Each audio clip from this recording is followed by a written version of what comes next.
sehingga hingga saat ini Indonesia mampu membukukan 94 gol, dan ini adalah sebuah catatan yang menarik bagi Sintayong.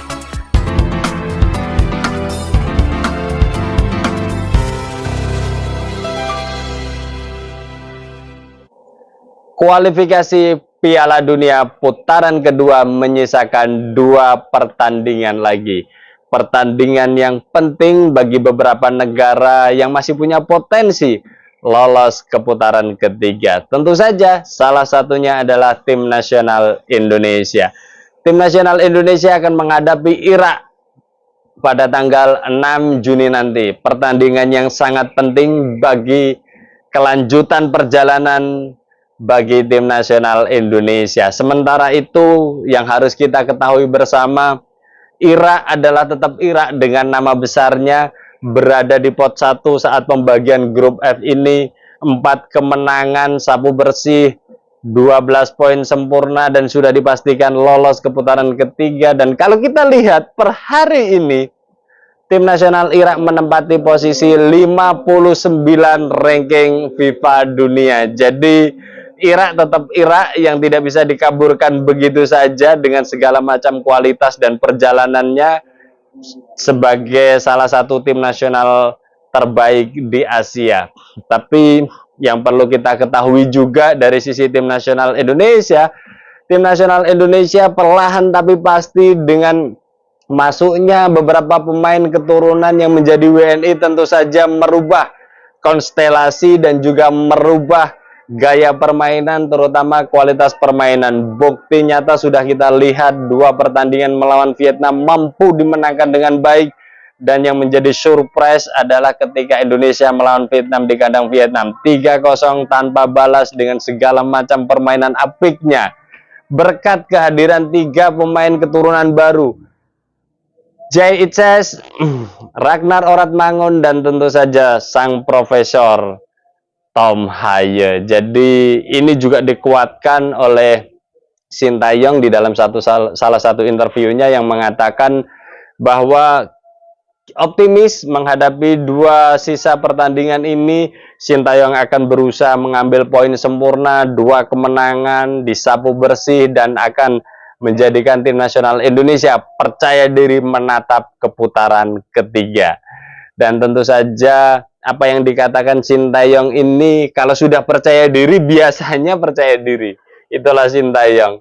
Jadi kita senang Sintayong percaya diri, dan dalam lanjutan yang dikomunikasikan Sintayong juga mengatakan kepercayaan diri yang ada di dalam diri Sintayong akan ditransfer ke semua pemain yang nanti akan tampil dalam pertandingan melawan Irak. Jadi kehadiran 3 pemain ini yang membuat tim nasional Indonesia akan memberikan permainan atraktif, memberikan perlawanan terhadap Irak nanti.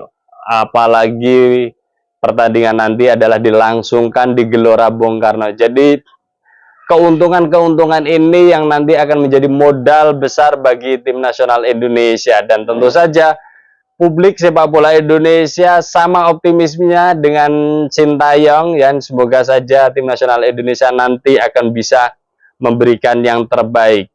Nah, pertanyaan yang penting adalah apa yang menjadikan motivasi terkuat untuk bisa memenangkan pertandingan nanti?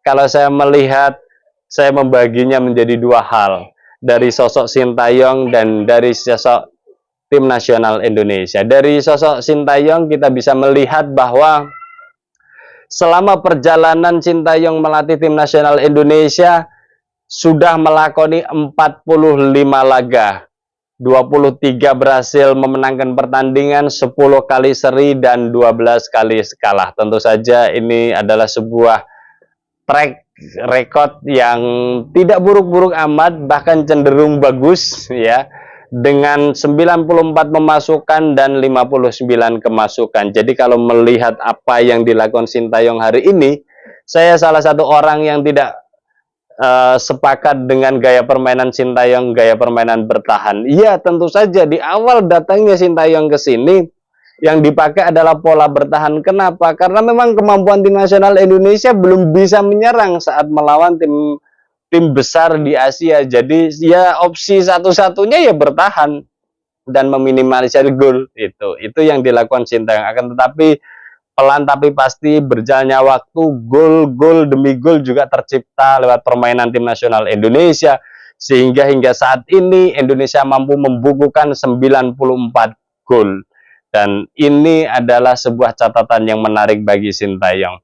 Dan kemenangan melawan Irak tentu saja menjadikan bekal bagi Sintayong untuk bisa menasbihkan dirinya menjadi salah satu pelatih hebat terbaik di Asia. Kenapa? Karena kalau saya melihat pelatih-pelatih Asia itu ya tidak terlalu hebat juga. Bahkan di banyak negara-negara Asia itu pelatihnya berasal dari luar negeri. Sebut saja Roberto Mancini yang melatih Arab Saudi, Philippe Petrosier yang melatih Vietnam, dan masih ada banyak lagi pelatih Eropa yang melatih tim-tim Asia. Jadi pelatih hebat di Asia tidak banyak. Jadi kalau tim nasional Indonesia mampu memenangkan pertandingan ini, dan ini spirit dari seorang Sintayong sendiri, akan bisa menjadikan Sintayong menjadi pelatih terbaik di Asia tahun depan dengan segala macam torehan prestasi Sintayong bersama tim nasional Indonesia.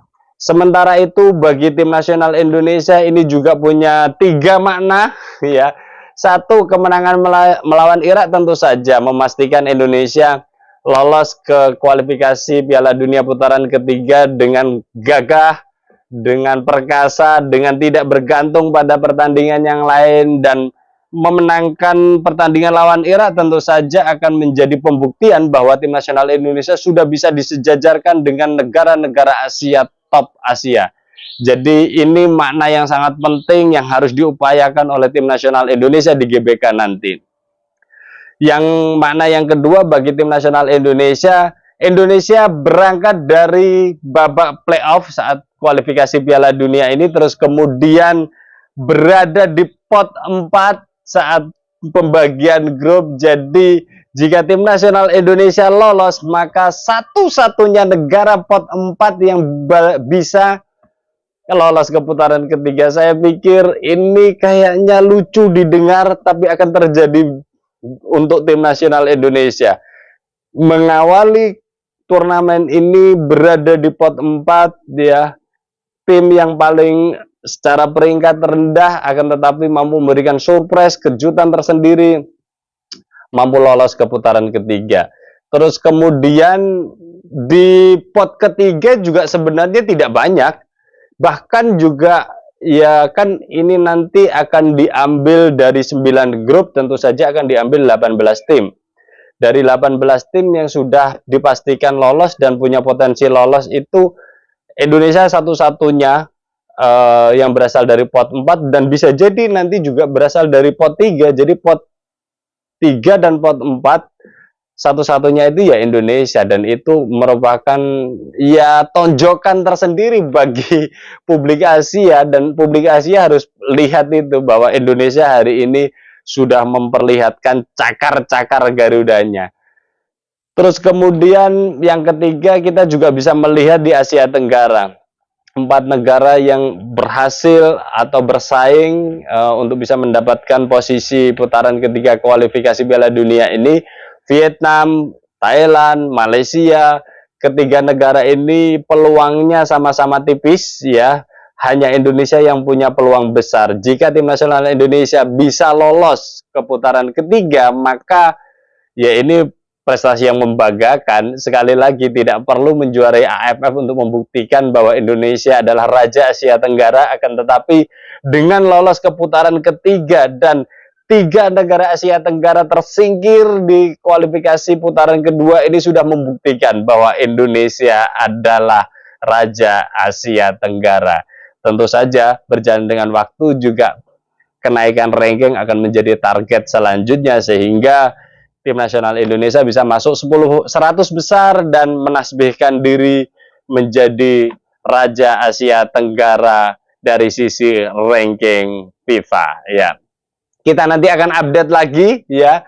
Tim nasional Indonesia punya peluang, punya potensi untuk bisa memenangkan pertandingan melawan Irak dengan materi pemain, susunan pemain dan kualitas pemain yang ada hari ini, dan tentu saja bermain di GBK akan memberikan energi tersendiri. Semoga saja keberuntungan berada di tangan Indonesia dan tim nasional Indonesia mampu memenangkan pertandingan lawan Irak nanti. Kita akan update kabar selanjutnya berkaitan dengan Indonesia melawan Irak bersama saya Setia Uban. Thanks for watching.